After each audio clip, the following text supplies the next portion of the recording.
Hi, and welcome back to the channel. My name is Elizabeth Green, and in this video, I wanted to cover why search term isolation is technically impossible.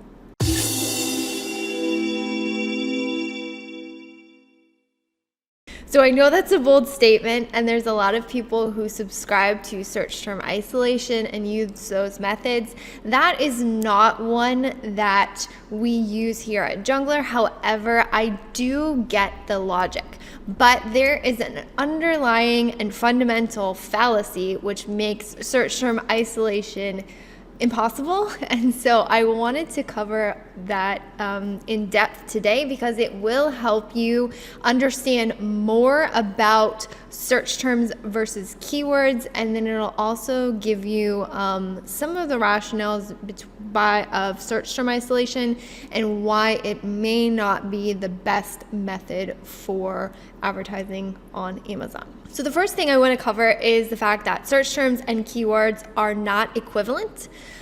They can be, but they aren't always. So a keyword is what you bid on in your Amazon advertising, and a search term is what actually gets typed into search and how a shopper will interact with your product on a search page. So someone could type in water bottles for women, and you could be advertising on the keyword in an exact match, water bottles for women, and then in that case the search term and the keyword would be exactly the same. However, it is possible if you were advertising water bottles for women in a phrase match, someone might type in pink water bottles for women. Those two, the one keyword and phrase match could trigger that search term, but those two would not be exactly the same.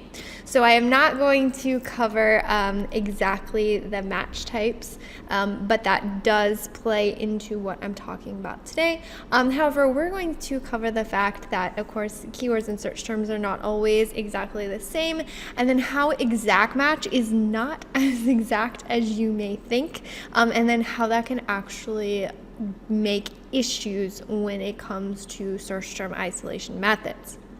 The basic understanding of exact match is that if you're bidding on something, the search terms that will be triggered through that particular keyword will be exactly the same all the time, 100%. And it's not actually the case. So if you read the literature on Amazon, you will recognize that although you might be bidding on dog bowl in exact match, that still can pull up the keyword dog bowls plural, and then those two will be treated the same on the advertising platform. The weird nuance and honestly kind of the annoying thing we have to deal with as advertisers is the fact that those search pages and the search volume for those two individual searches are not the same. However, what we can control on the ad platform is just that root word, and Amazon can elect to change that. So a lot of people know about plurals. Would not, even fewer people know the fact that Amazon can substitute certain prepositions into, so going back to dog bowls, if we were, I'm trying to get this right. So if we were advertising on bowls dog in an exact match, it could trigger that search bowls for dog. For is one of the prepositions, for, of, and, a, the. Those are a couple of the things that can be inserted into a keyword and still trigger multiple searches. So you can kind of see why, even though if we're advertising an exact match, it might not be exact as we think. And then in addition to that, and this is something that I discovered myself in search term reports not all that long ago that gave me pause, is the fact that Amazon can also elect to ignore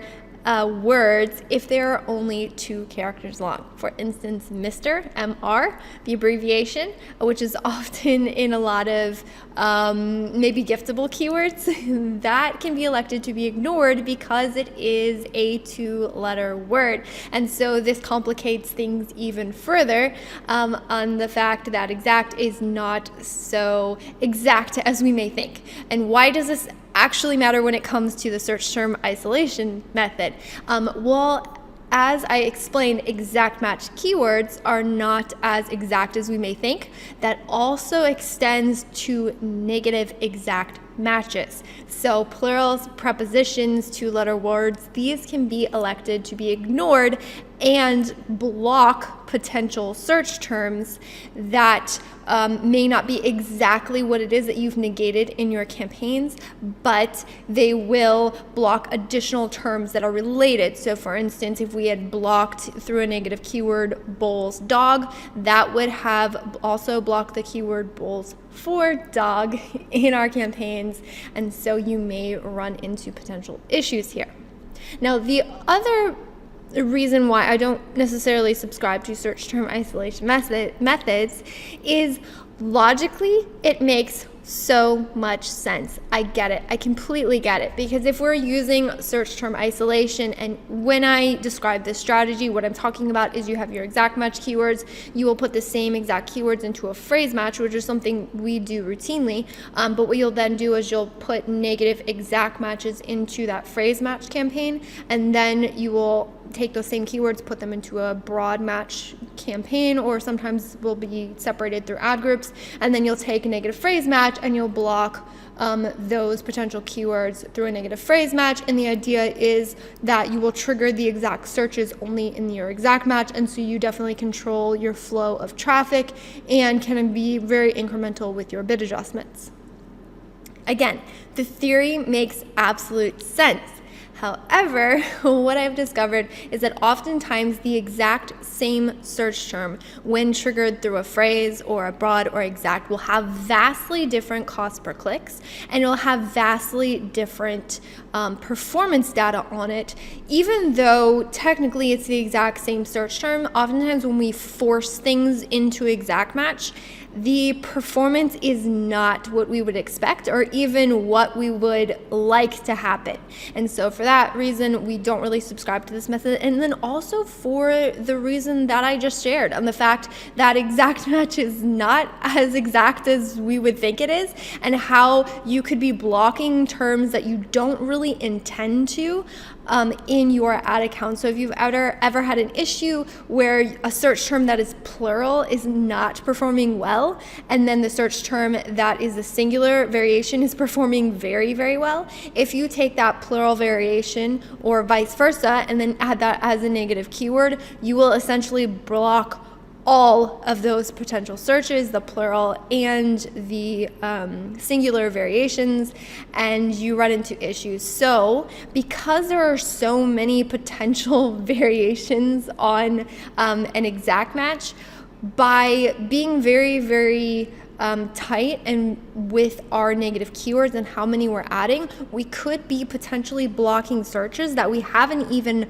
thought of or been able to target because we're being so kind of tight with our targeting. So I prefer to let Amazon do its thing, see what the performance data is, and adjust accordingly. So hopefully that was helpful. Hopefully you learned something new about exact match.